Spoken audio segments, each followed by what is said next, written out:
যদি ডক্টর ইউনূস অর্থাৎ তত্ত্বাবধায়ক সরকার যদি কাজ করে তাহলে ভারত বাংলাদেশকে সালাম দিতে শুরু করবে, বাংলাদেশে ভয় করবে।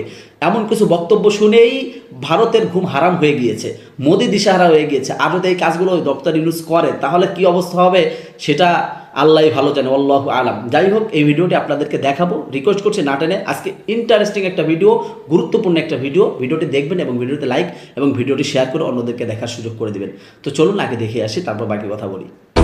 এনায়েতুল্লাহ আব্বাসী বিখ্যাত কোনো মানুষ কিনা আমি জানি না, এটা হয়তো বাংলাদেশে যারা এই মুহূর্তে সরকার চালাচ্ছে, মানে ওই অবৈধ সরকারটার কথা বলছি, যারা এই মুহূর্তে অবৈধ সরকারটা চালাচ্ছে তারা বলতে পারবেন, বাংলাদেশের সাধারণ মানুষ হয়তো বলতে পারবেন, তাও সবাই পারবেন কিনা জানি না।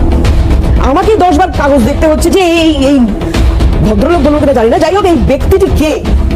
এনায়েতুল্লাহ আব্বাসী।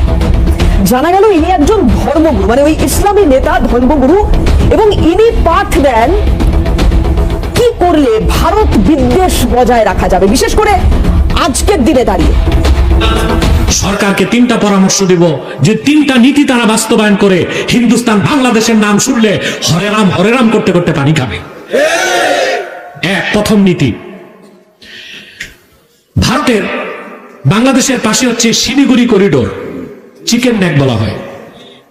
লালমনিরহাট একটা এয়ারপোর্ট আছে, ব্রিটিশ আমলে 1931 সালে করা হয়েছিল। এই এয়ারপোর্টটা বন্ধ। আমি সরকারকে বলবো, লালমনিরহাটের সেই এয়ারপোর্ট থেকে মাত্র 12 কিলোমিটার দূরে চিকেন নেক। আমি বলবো বর্তমান সরকারকে, আপনারা বাংলাদেশ বিমান বাহিনীকে সেখানে ঘাঁটি করে দিন। তার মাত্র 3 মিনিটের মাথায় ওই এয়ারপোর্ট থেকে বাংলাদেশ যারা এয়ারফোর্স তারা চিকেন নেককে কেটে দিলে, আঘাত করলে ভারত থেকে 7 সিস্টার আলাদা হয়ে যাবে।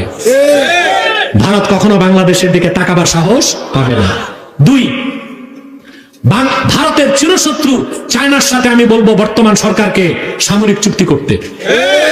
3, সমস্ত আমদানি রপ্তানি বন্ধ করে বাংলাদেশের উচিত অন্য কোন রাষ্ট্র, অন্য যে রাষ্ট্রগুলো আছে তাদের সাথে বাণিজ্য চুক্তি করা। 3টা নীতি যদি বর্তমান সরকার বাস্তবায়ন করতে পারে, ভারত চক্ষু বুঝলে তাকাবি তো দূরে থাক, বাংলাদেশের নাম শুনলে ও পানি খাবে। ভারতের প্রধানমন্ত্রী নরেন্দ্র মোদী সমস্ত হিন্দুস্তানের সৈন্য এক জায়গায় করলেও 14 কোটি মুসলমান 28 কোটি হাতে যদি গজারির লাঠি নেয়, আল্লাহর দ্বীনের কালেমা দিল্লির লাল কেল্লায় উড়িয়ে দেওয়া হবে। আজকের ডেটে দাঁড়িয়ে এই লোকটার কথাই কি ইউনূস সরকার চলছে? মাহফুজ আলমের কথা বলেছি, বারবার হাল্লা বলে তুলেছি, তার ফেসবুক পোস্ট দেখিয়েছি, তার ছবি দেখিয়েছি। সে নাকি এই মুহূর্তে ইউনূস সরকারের অন্যতম উপদেষ্টা। আর এই এনায়েতুল্লাহ আব্বাসী কে? এর কথায় এত গুরুত্ব ইউনূস সরকার কেন দিচ্ছে? কারণ অনেকগুলো প্রশ্ন যার উত্তর